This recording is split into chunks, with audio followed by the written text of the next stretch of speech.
Today, boys and girls, we are going to work on putting sentences in order in the way that the author originally wrote this short story.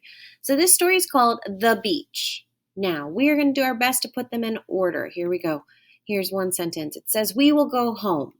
Well, I have a feeling that might be towards the end of our story because it sounds like they've been at the beach and now they're going home. Let's see our next sentence. "We will have a picnic." I bet that could be maybe towards the beginning of what they did. Let's look at the next one. "We will look for seashells." I bet they looked for seashells after they had a picnic. I could see that. "We are going to swim in the ocean." Maybe after they looked for seashells, they then swam in the ocean. I like that idea. And then they went home after swimming because they were all wet and they didn't want to stay there. What about this sentence? "Today we are going to the beach."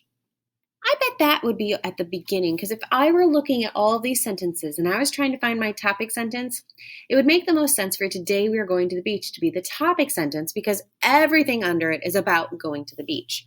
So first, let's see here. We said today we're going to the beach, we will have a picnic, we will look for seashells, and then we'll swim in the ocean and go home. Now, we put all of those in order, at least what we think is the correct order, without any of our special transition words. So what we're going to do next is we're going to do the exact same thing, but this time we'll have transition words to help us decide what's in the beginning, middle, and end of our story. So here we go.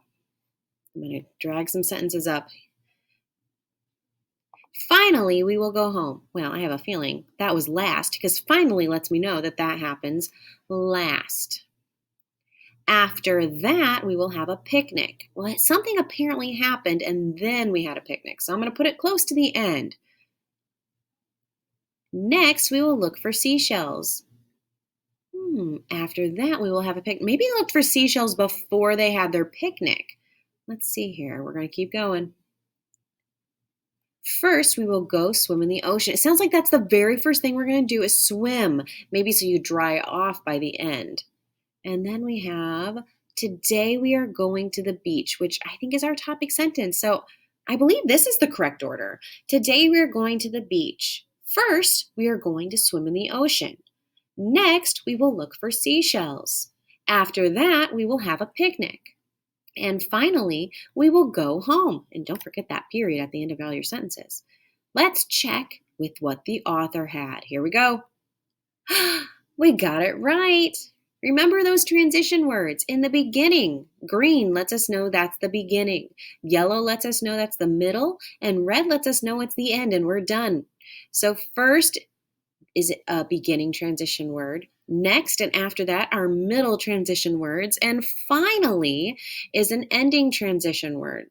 When we look at our stoplight transition words, it shows us green words. First, once, one time, to begin, once upon a time are all beginning transition words.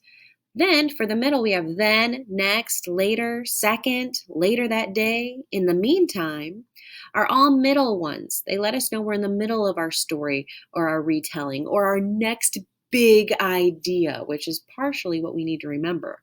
And then in the end, maybe we have our final big idea, finally, last, eventually. Those are all letting us know that it's the end.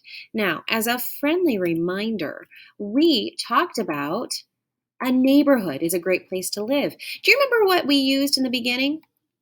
We said, first of all, oops, we need to definitely have it yellow though. Here we go. First of all, my neighborhood has an elementary school. Now, boys and girls, here's my question. If I have already talked about all the school details and I want to move on to my next big idea, which would be the park, what transition word could I use to then move on?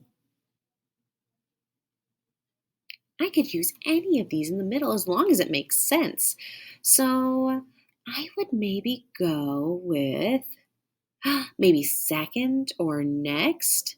So let's say next, comma, my neighborhood has parks. Or we could be specific, has a park. And we could talk about that specific park. So, all of those transition words help us introduce our next big idea.